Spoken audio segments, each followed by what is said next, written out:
He didn't come back for revenge. He came back with receipts. Keep choosing the hard Calla way. slid her diamond ring across the boardroom table, and Trent's smile finally cracked. Then Kendrick leaned close and whispered, "Meet me downstairs. No cameras." Start with truth. Before we dive in, make sure to hit subscribe, tap like, and share this video. The more voices we reach, the louder these stories become. And drop your city in the comments. Let's see where love finds us. Calla Sinclair learned early how to hold her face still while her life was being decided for her. In the mirrored walls of the Sinclair Foundation Gala, her smile stayed bright, her posture stayed perfect, and her breath stayed shallow. Small sips of air that never reached the ache under her ribs. The dress she wore was a deep wine red, fitted and unforgiving, cut to celebrate the curves she'd spent years being told to manage. Soft stomach, wide hips, thick thighs, everything about her said she took up space, and everything about the room said women were allowed to take up space only if men approved of how. Her father's hand hovered near her elbow like a warning. "Don't drift," Graham Sinclair murmured without moving his mouth. "Tonight matters." Tonight matters meant smile for donors, laugh at jokes she didn't find funny, accept compliments like invoices, and let Trent Hollis, her fiancé on paper and her stranger in real life, stand beside her like a purchased future. Across the ballroom, Trent was already in motion, cufflinks flashing, champagne in hand, head tipped back in the easy laugh of a man who'd never been corrected by consequences. He looked expensive, smooth, and slightly bored. Like he'd attended 1,000 rooms like this, and despised all of them, but enjoyed being important inside them. Calla adjusted her clutch with fingers that didn't tremble. She refused to tremble. A server passed with a tray of flutes. Calla took one out of habit more than thirst, the glass cold against her palm. The sound of money was everywhere, crystal clinking, heels clicking, conversations that floated just above sincerity. Then someone bumped her shoulder. It wasn't hard, not enough to spill, but enough to remind her that she was being watched. Calla turned, ready to deliver the sharp, polished apology rich people expected from other rich people. A man stood behind her with a linen cart, hands lifted slightly in a clear, open gesture that said, "I'm not a threat." He wore a black uniform, maintenance, not catering. The kind of person the room trained itself to look through. "I'm sorry, ma'am," he said quietly. His voice was low and steady, like he'd practiced calm the way other people practiced charm. "I was trying to get around the column." Calla's eyes moved over him before she could stop herself. Tall, broad shoulders softened by a lean, work-strong build, deep brown skin, close-cropped hair, a small scuff on the toe of his shoe that no amount of polish could erase. He wasn't young boy nervous, and he wasn't old man invisible. He was simply present. And in that presence, something in her chest tightened, because she wasn't supposed to notice him. Not like that. Not at all. "It's fine," she started, but her father's hand tightened on her elbow, a small squeeze that translated to keep moving, keep smiling, don't waste time. Calla nodded to the man and turned away. She would have forgotten the moment the way she forgot 100 small moments in rooms like this, except 2 minutes later, Trent drifted over with a grin sharp as a blade. "There you are," he said, as if she'd been lost and found. His gaze flicked over her dress, lingering like appraisal. "You disappear at the wrong times. I was standing right here." He leaned close enough that his cologne filled her head. "Try harder to look happy. It's embarrassing." Calla felt heat rise in her cheeks. She glanced at her father, but Graham was already engaged with a councilman, laughing too loudly, pretending not to hear. Trent's smile never changed, but his eyes did. They hardened, impatient. "Did you hear me?" Calla tightened her grip on the champagne flute. "I heard you. Good." He patted her waist, not affectionate, possessive. "Because you're going to be Sinclair Hollis soon, and I need people to believe you're grateful." Her stomach turned. Calla took a step back, her heel catching on the edge of the marble's inlaid pattern.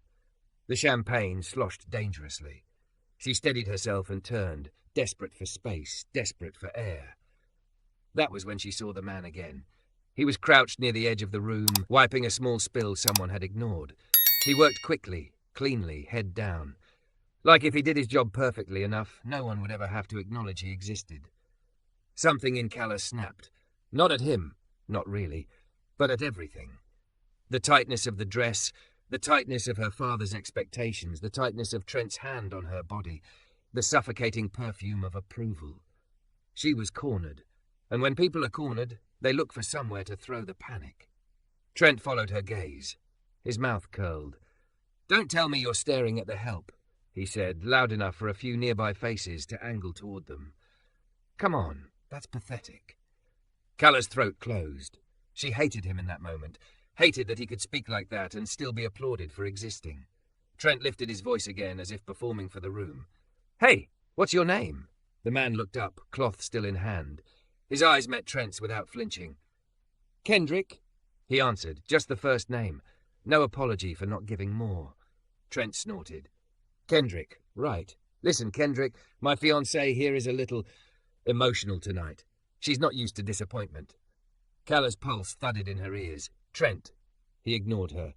He turned fully to Kendrick like this was entertainment. "You know what the funny part is? People like you always think you're one conversation away from changing your life." Kendrick's expression didn't change. He simply stood, slow and controlled, hands open at his sides, not defensive, not submissive, controlled. Calla felt every eye nearby shifting in and out, sensing conflict the way sharks sense blood. Trent smiled wider. But reality is reality, and reality says... Calla didn't know why she spoke. Maybe because she'd been silent too long. Maybe because her shame needed a voice. Maybe because Trent had pushed her into a corner so often she'd started believing corners were her only shape. Her words came out sharp, ugly, and louder than she intended. "You're too broke and too black," she scoffed, aiming the cruelty like a dart she could pretend wasn't hers, "so don't flatter yourself." Silence hit the air like a slammed door. Calla's own heartbeat seemed to stop, as if her body couldn't believe what her mouth had just done. Kendrick didn't move for a second. His eyes stayed on hers, steady, disappointed, not shocked, like he'd heard versions of the sentence his whole life, but it still cost him something each time. Trent let out a pleased laugh. "See? She gets it." Calla's hands began to tremble around her glass. Kendrick's voice, when he finally spoke, was quiet enough that only Calla heard it. "That was a choice," he said. "Not angry, just factual. And you'll remember it longer than you think." Calla swallowed. Her lips parted, but no sound came. An apology rose in her throat and got stuck behind pride and fear, and the sick need to look untouchable. Kendrick nodded once, like closing a file.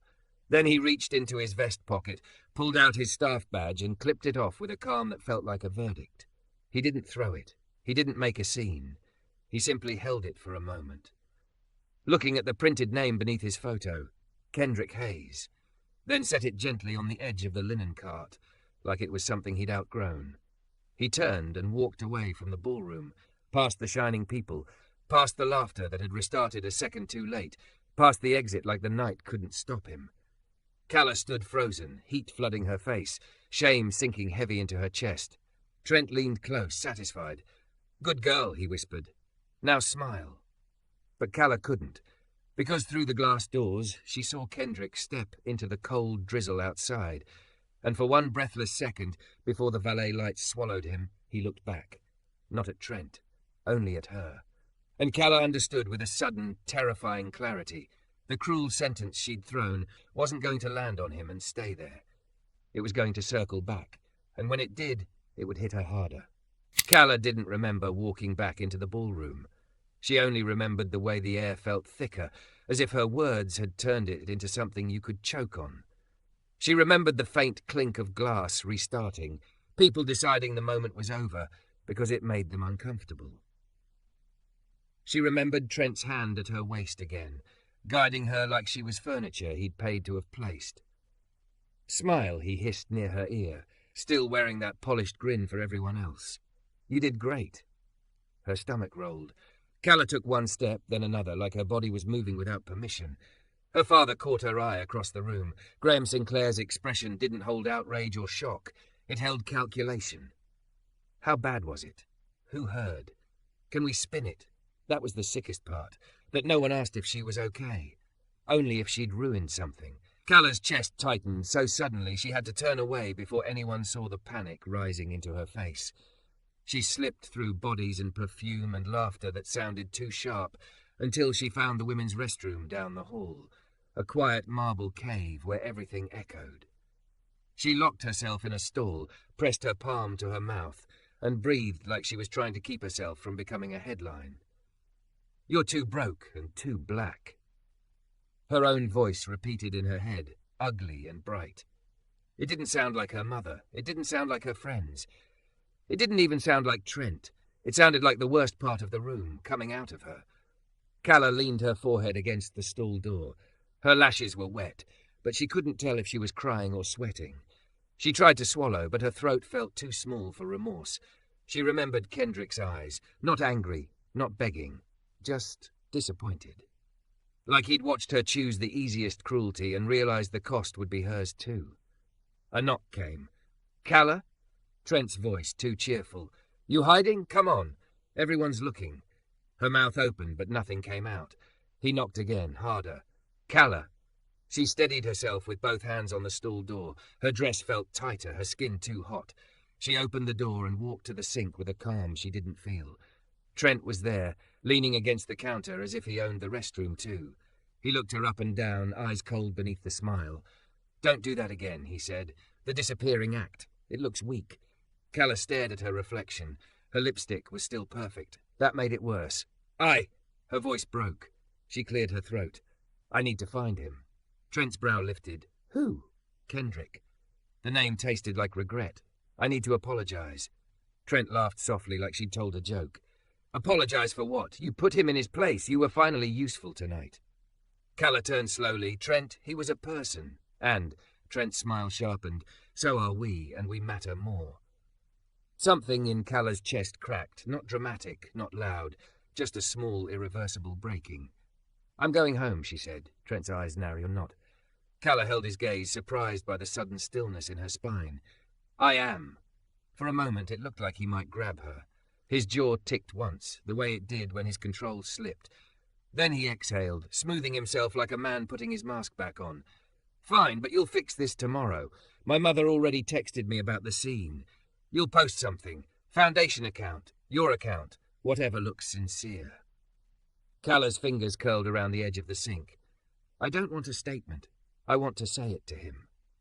Trent leaned closer, voice low and sweet like poison. "You don't get to want things that don't serve us." Calla walked past him without answering. Outside, the drizzle had turned into steady rain, the valet lights blurring into watery halos.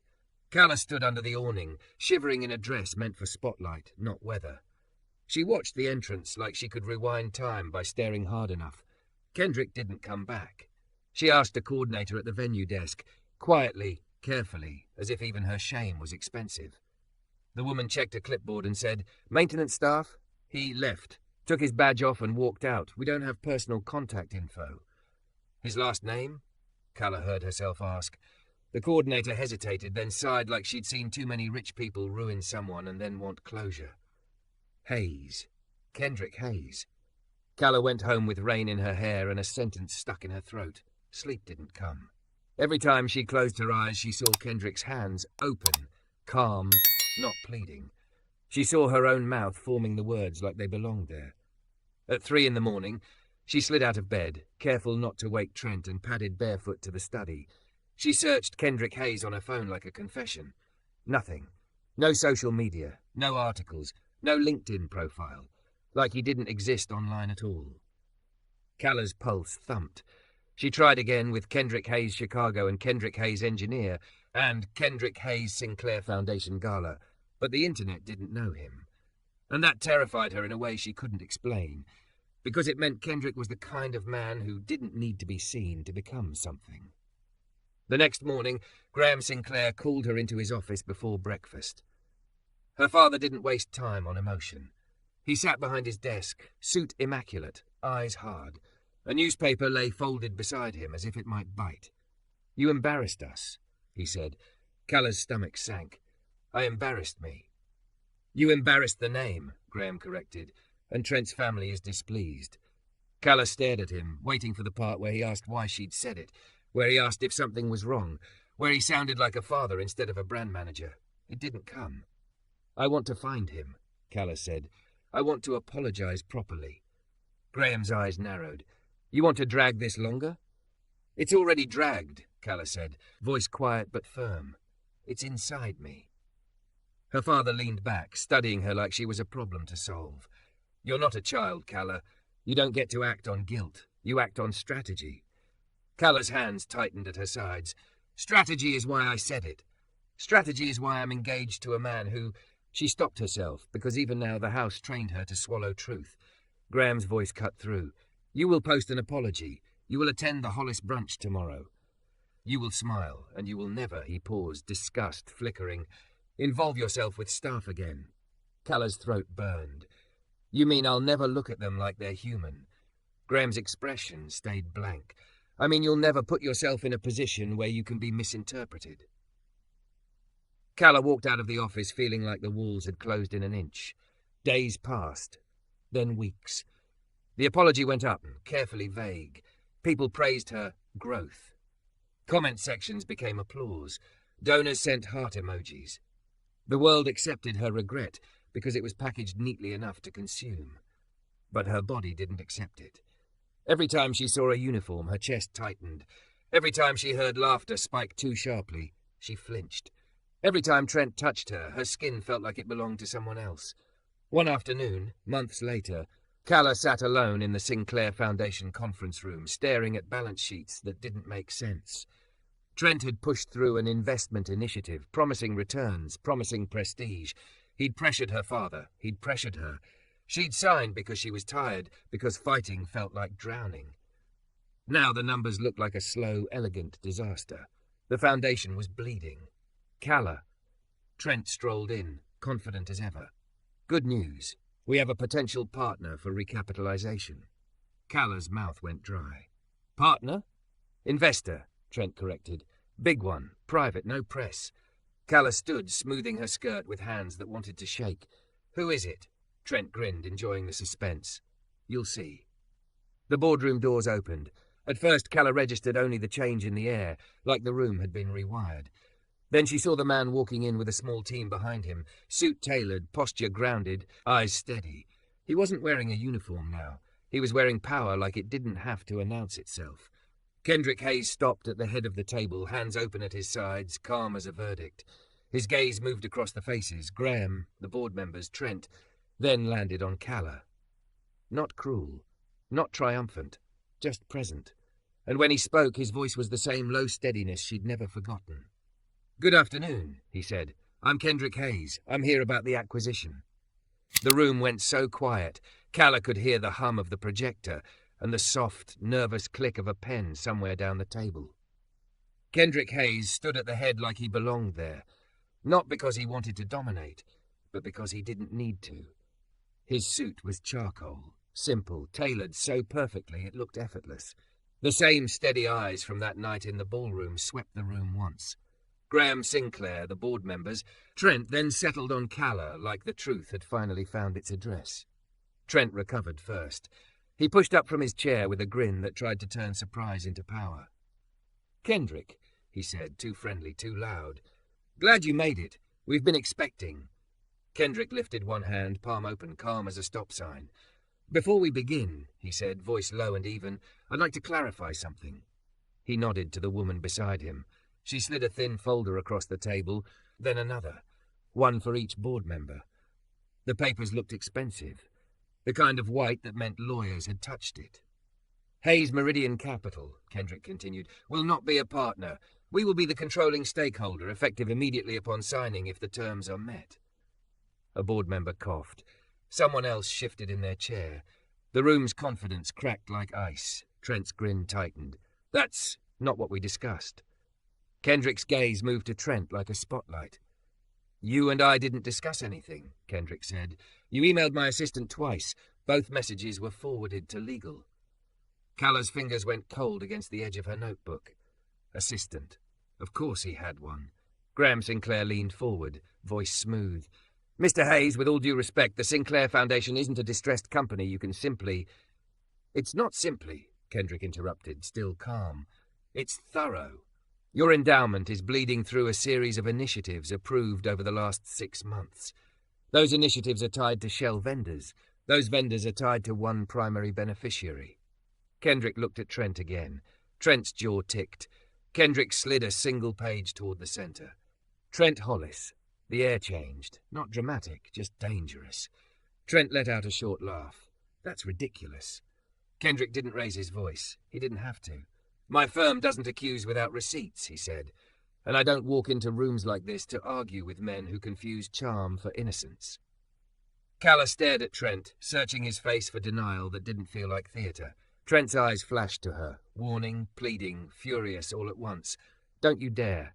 Kendrick's voice softened, but the softness wasn't mercy. It was precision. The foundation can survive, he said, but not with rot in its spine. Here are my terms. He turned slightly, addressing the whole table. 1. An immediate forensic audit conducted by a third party I choose, not you. He raised a finger. 2. Governance reform, independent oversight, staff protections, and a public accountability report. Not a social media apology, a real one. Another finger. 3. Trent Hollis resigns from all involvement, effective today. If he refuses, my team hands our findings to the state attorney and the press by end of business. Trent stood so fast his chair scraped. You can't threaten me in my... He glanced around, realizing it wasn't his anything. This is extortion. Kendrick's expression didn't change. It's a consequence. Trent's eyes landed on Calla again, sharp now. Calla, tell him this is... Calla heard the old instructions in her head. Smile. Don't drift. Tonight matters. Strategy. She also heard Kendrick's quiet words from the night she ruined him. That was a choice. Her throat burned. She pushed back her chair and stood. The dress she wore today was navy and conservative, but it couldn't hide her curves, couldn't shrink her into the version of herself everyone preferred. Decorative, agreeable, silent. Her hands trembled, so she let them rest on the table where everyone could see them. Trent, she said, voice unsteady. Stop. Trent's face flickered. Surprise first, then outrage. Excuse me? Calla drew in a breath that felt like glass, then forced it out slowly like she was teaching her body not to collapse. I've covered for you, she said. I've swallowed things I shouldn't have. I've let you make me feel small so you could feel tall. Trent's laugh turned thin. You're doing this because of him? He cut his eyes toward Kendrick like Kendrick was a trick. Because you have some guilt kink from that gala? The room winced. Even Graham's mouth tightened. Calla's face flushed hot, but she didn't back down. I'm doing this because I'm tired, she said, and because I'm ashamed of who I became standing next to you. Trent's voice dropped, dangerous. You're making a mistake. Calla looked at Kendrick for half a second, just long enough to see he wasn't enjoying this. He wasn't winning. He was watching her choose. Then she looked back at Trent. No, she whispered. I've been making mistakes. This is me stopping. Graham Sinclair stood abruptly. Calla, she turned to her father, you told me to act on strategy. Graham's eyes hardened. This is not strategy. This is emotion. Calla's laugh broke out like a sob. No, Dad, this is integrity. It's just inconvenient. Her father's face tightened like he'd been slapped. Calla faced the room again, and the words she'd been carrying for months finally rose without choking her.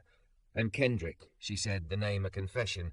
I owe you more than a statement. I owe you the truth. Kendrick's gaze stayed steady. He didn't rescue her. He didn't soften the moment. He simply let her speak. That night, Calla continued, voice cracking, I said something ugly, something racist, something I can't excuse with fear or pressure or Trent's poison. I said it because it was the easiest cruelty in the room, and I wanted to look untouchable. She swallowed hard. I've replayed your face every day since, she admitted, tears gathering and refusing to fall. Not because I'm the victim, because I finally understood what it costs to be the person who says that and walks away thinking she's still good.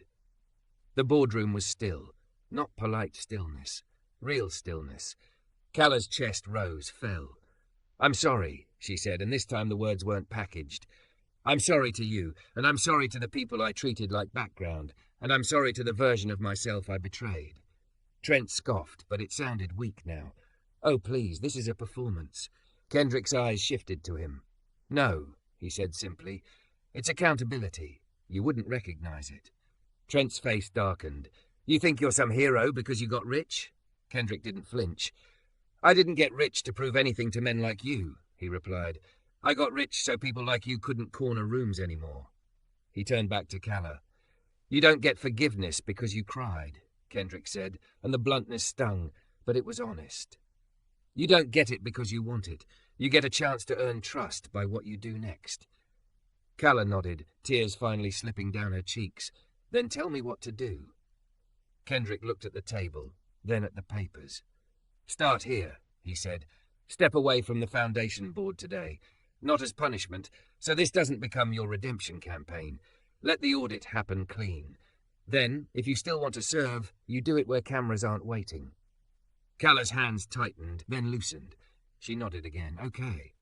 Graham's voice came out sharp. Calla, you will not. Calla turned to her father, spine straighter than it had ever been. I am. She reached into her bag, pulled out the engagement ring Trent had insisted she wear even in meetings, and set it on the table. The diamond caught the boardroom lights and glittered like a trap. Trent stared at it like he couldn't understand objects leaving his possession. You're insane, he whispered. Calla wiped her cheek with the back of her hand. Maybe, she said, but I'm not yours. Trent's chair slammed back as he stormed toward the door. This isn't over, he snapped, but the threat landed hollow now, like a punch thrown underwater. When the door shut, the room exhaled. Kendrick gathered the papers neatly, like order was something you could build with your hands. The offer stands, he said to the board. Sign, and we stabilize. Refuse, and this foundation collapses under its own lies. Board members exchanged looks, fear, relief, resignation. Calla remained standing, chest tight, eyes wet, strangely clear. As the meeting broke into murmured discussion, Kendrick walked past her, not touching, not claiming, giving her space the way he always had. At the doorway, he paused. Calla, he said quietly. She looked up, expecting punishment, expecting distance, expecting the kind of cold she deserved. Kendrick's eyes held hers. I didn't come back for revenge, he said. I came back because the foundation funds a youth program on the south side. My sister runs it. Those kids don't deserve to lose their safe place because rich people can't stop feeding their egos. Calla's throat tightened. Your sister. Kendrick nodded once. And because I wondered who you'd be when no one was clapping. He held her gaze, then added, softer, almost reluctant. I've had a lot of people try to get close to me since I became this. He didn't gesture at the money. He didn't need to. They wanted the story, the status. His mouth tightened like he hated admitting anything personal in a room built for transactions. But you, he said, you're the one person who ever saw me as less and still had the nerve to stand up today and say you were wrong. Calla's breath hitched. Kendrick's hand lifted, open palm, gentle, not asking for anything. I'm not promising you anything, he said. Not forgiveness, not love, not a fairy tale. Then, after a beat, he lowered his voice so only she could hear. But if you keep choosing the hard right over the easy cruel, I'd like to know you, the real you. Calla blinked, tears spilling again, this time not from shame alone, but from the terrifying hope of being seen without being owned. Okay, she whispered. I'd like that too. Kendrick nodded once, like sealing a vow that wasn't spoken. Then meet me downstairs, he said. In 10 minutes. No cameras. No board. No family. He started to leave, then stopped at the threshold and looked back at her one more time. And Calla, he said. Yes? His eyes softened, not into weakness, but into something warm and deliberate. I didn't choose this room, he said. I chose the moment you finally did. And then he walked out, leaving her standing in the boardroom with a ring on the table, a father furious behind her, a future uncertain in front of her, and the first honest breath she'd taken in years rising, steady in her chest.